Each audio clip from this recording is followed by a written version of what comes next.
It's been a couple of days since that Pokemon Direct, and not everyone seems to be very happy about it. What? You mean the internet has negative things to say about a Nintendo thing? Say it ain't so. Hot take! Where have you been, Shane? It's been a week and there's been a Nintendo Direct. I was sick. He was sick. And we wanted to sit down and talk about the Nintendo Direct. We woke up early. Yep. And we're like, yeah, we're going to do this, man, for sure. It was really snowy where we're at in Canada. And we saw it, and then we're like, okay, you ready, Shane? And you were like, ugh.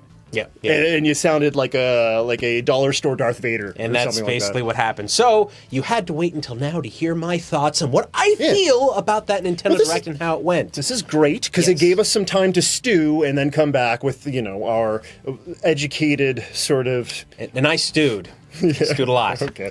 So do you want to talk? Because obviously there's some negativity here. It sounds like it, at least. You're correct. But we really should talk about the good things that are coming out first. So first, let's just say this. The Direct itself was a little questionable. There wasn't a heck of a lot of stuff being shown off. It was very small, and I don't believe they needed to do it that way. They could have just shown off a trailer and called it a day. Regardless, though, it's very important that we have a now official, with footage, new entry in the Pokemon series. Not a remake, not a reboot, not a reskin, an actual new Pokemon game coming to Switch that isn't going to be arriving on the 3DS. Yeah, that's right. We got 7 minutes of footage, and this is the first time we're going to be getting Pokemon in quote-unquote HD. Yeah, quotes on that. So I think a positive that a lot of people can take away from this, especially if they've dug into the series for a long time, is that this very much seems like a rejoining of the old style of Pokemon games, where Pokemon Let's Go Pikachu and Eevee had the more the Pokemon Go style. Yeah, they're trying to attract the Go style of people over onto the the Switch. So that was the idea. So that worked. They sold millions of copies of those games, and now they're segueing.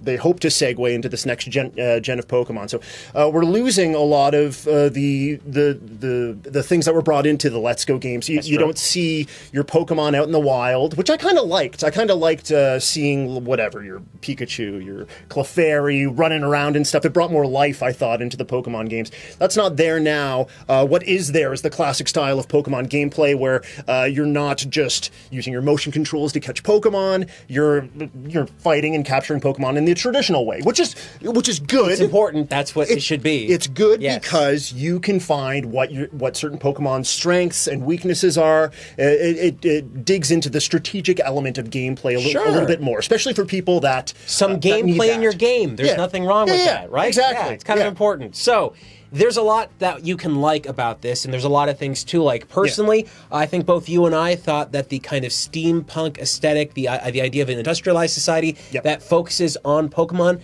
that's cool. It looks really neat. Nice moving things in the backgrounds, like there's trains and like wheels. Stuff. Things are happening. These are not static backgrounds, which is what you're seeing a lot of in Pokemon Let's Go. Well, if we're talking about the things that we really liked from what we saw from the Direct, the Galar region as a whole, which is the name of this new region, I think it's one of the more interesting maps. There looks like there's very firm and diverse sections. Hey, there's this like the snow area that's walled off. There's these huge sort of England-style cities that seem a little bit like Harry Potter-esque. But with all of that, there came to be a number of things that I saw that in my mind looked like these were early state things. So we saw a number of pictures of just moments of the game. Now the reason I'm calling them pictures is because not a lot was going on. We saw sequences where they were showing off landscapes and there was barely any characters. Usually there was just one character. There is one sequence where you saw two people on the screen at the same time, and wow, that was fun. And there were some instances where there was just nothing going on except slow zoom-ins on structures and buildings. We did get to see a house, and as the camera was moving into the house, you saw how bad the textures were, how bad the model work was, and the graphics just seemed to be on just so low. The resolution of every single piece of footage we saw was lower than it should be. That's the Switch is capable of so much better, folks. We've seen it do better. It looked like everything at the very minimum. It looked like everything was like in 720p handheld mode. Yeah. Where is that the way that it's going to look on your home console as well? That'd Be not. scary. This Direct, what this felt like to me is what should be shown off at the very beginning of maybe an announcement. Like we got the Metroid Prime 4 announcement that was just the logo, right? We're like, oh, we wanted more. Just give us anything. This is the kind of anything that I would be like, oh, they just started developing this, right? It's going to take some time. The only problem is that the Pokemon Gen 8, Pokemon Sword and Shield, this game is supposed to be coming out in late 2019. Right. So, so like, what is this? You can't just like seriously. Yeah. Okay. Yeah. There's a sequence where they're showing Pikachu and Pikachu's battling, and okay. If you're us and you're looking at this scene, you focus on Pikachu because that's what you do. Look at the background to that picturesque German-like town. They are all 2D assets that are blurry and blobby around the edges. Yeah. They kind of cut and don't mesh in with the background. Typically, when you have a nice, bright sky, that sky kind of blends into the objects around it, but everything is kind of weirdly shaped and improperly sourced. Now, what's interesting is, earlier on in the video, you actually get to see some depth of field effects when I think one of the characters is putting on clothes, and you're not seeing depth of field effects in the battle sequences. And if they did that, you don't have to worry about all that blurry stuff in the background. That would be all nice and just kind of softly blended in together, and it would make the Pokemon pop a lot more. There are definitely ways, like the Switch is powerful enough to do this. And just seeing this sort of layered effect, it reminds me of like the sort of effects that we would have in the old like 16-bit consoles, where we'd have the multiple planes and stuff. Exactly. But that was fine for back then, and now we are capable of doing polygonal rendering. I don't understand. It's like it's almost 20 years ago that they were doing tricks like this, and I get, look, there are some games out there that still do that kind of stuff, but to see it on this scale, on this game, and then they didn't even bat an eye about it is confusing, because the Switch doesn't have to have stuff that looks like that. But it got worse. There are bad textures and muddy-looking art assets everywhere. It's on the buildings, it's on the fences, it's on the character models. But at the very end of the video, you see this character that's walking into an arena, and you can see their arm. And their arm, you can count the pixels on the badge on their arm. Why is that happening? I wish I could count the pixels. I know where you're coming from, but it's like, it's mud. Yeah. It's just completely blurred and muddy. And it looks pixelated, but it pixelated and then someone tried to zoom in on something that obviously wasn't supposed to be zoomed in. Okay, we know that the Switch is capable of better than this. Yeah. We've seen other games provide better art assets and better texture assets. We've seen day one releases that looked better than this. Now look, so what confuses me about all of this is that I could accept something like this coming from a smaller company where they don't have a lot of money to invest in a lot of art assets and stuff like that. We're talking about Pokemon. This is one of the biggest franchises. Pokemon Company has a huge amount of resources and tons of money coming in from one game that people are still playing, and that's Pokemon Go. How are they not making an effort into making this game look just a little bit better? And if you're a fan out there and you're trying to desperately defend them, stop. Because you're defending them, you're causing these things to happen. You need to be really looking at what's going on here and demanding Nintendo provide you with better assets. At the end of the road here, when this game comes out, it might actually look better. But right now, we know this game is coming out this year, and it's not looking that good. It's not looking that great. So I agree with you in that. The Switch can do better. Yes, right. We can have something that looks far better. The thing that I'm a little bit more worried about, looking at this trailer, to me, this seemed like a shell. Okay, showing you. I like the diverse sort of landscape. I do too. I like the way that the art looks in general. Like I like the English sort of countryside thing that they have going on. It's different from the other regions. Yeah, exactly. This actually stands out compared to like I said previously, this region looks like it's interesting in just the map alone. I've never really felt that way about a lot of the other Pokemon maps.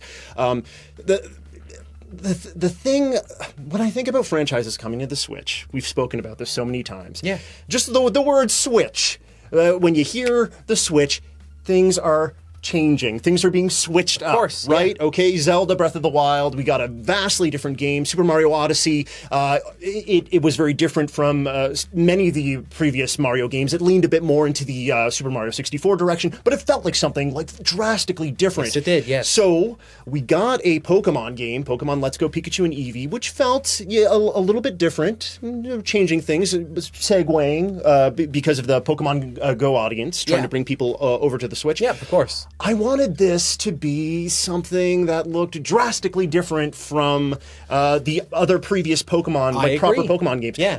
Not even just in the way that it looked, but okay, we saw the way that there's random battle encounters, just like in the older games. We saw the way that you battle looks very similar. Pokemon still aren't connecting when they're fighting. They still seem like very different, and maybe Nintendo or Game Freak don't want to show animals fighting or whatever, but things look so similar. Even like, okay, the starters. You have 3 starters, like in every single Pokemon game, I understand, but it's been the same 3 types, the grass, water, and fire forever. Yeah. And I understand where you want to stay true to the series as a whole, but give us a little something different. It really doesn't feel, that's true. It doesn't feel like anything has really changed to make it any different. Yeah. I mean, we've even had similar Pokemon types that were lizards and stuff that you started with, or reptiles or whatever, so that doesn't even seem that much of a change, right?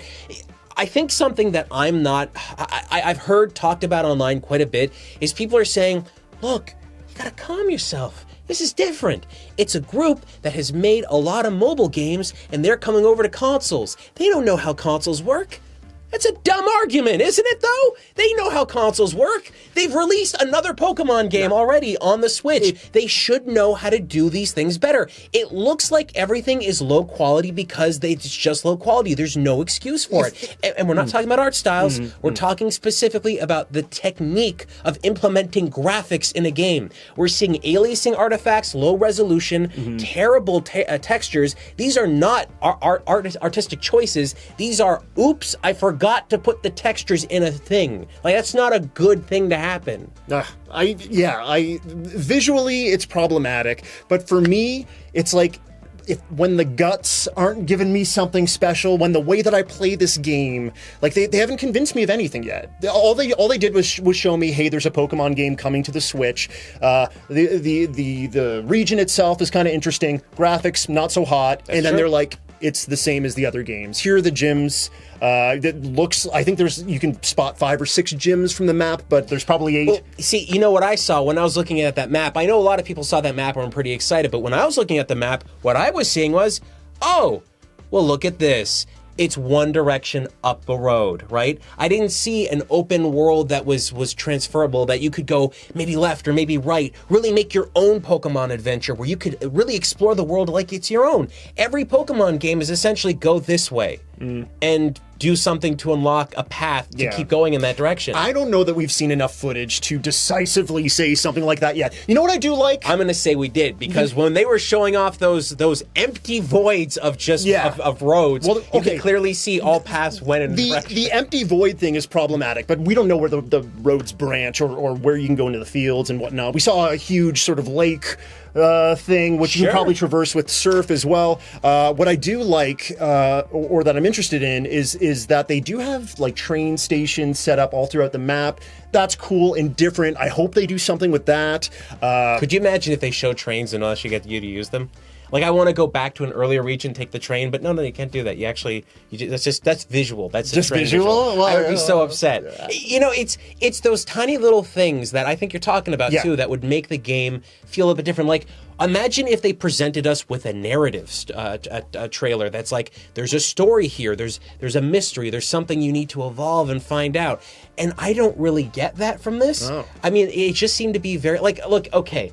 We've been having Pokemon games for years and years and years, and not a lot really has changed. Right now, there's a great way to change things. We're on a new system. We've got a new idea of what people want from Pokemon, an entirely new fan base coming in from Pokemon Go that wants to explore more. Do you really think that this new Pokemon game is going to attract the Go crowd? Because they already have Pikachu. or Eevee Let's Go, right? Yeah. So are Let's Go Eevee, Let's Go Pikachu, are those not, are they going to see the next Pokemon game and go, boy, can't wait to get into this game and do the same thing again? Yeah. The thing is with Pokemon is that I feel like this is like eventually going to catch up with the series as a whole, and I do enjoy Pokemon. I dip in once every couple of generations or so. Yeah. It's that mentality. If it ain't broke, don't fix it. Pokemon games have continued to sell amazingly. Sure. Proper gen Pokemon games always sell in like the double-digit millions. I think because of that, it's not really giving the creators that much of an incentive to deviate from the norm, right? It's like, no, the last one sold 12 million. The one before that, yeah, like 10 million. So they're like, okay, people like the same thing. We're just going to give them more of the same. I really hope that the next trailer that we see, we're like, oh my gosh, that's how you can catch Pokemon now. That's how you can, like, show us more ways of interacting with the Pokemon that you have. I know they've been dabbling with that stuff here or there, but it's never really felt all that great. I don't know.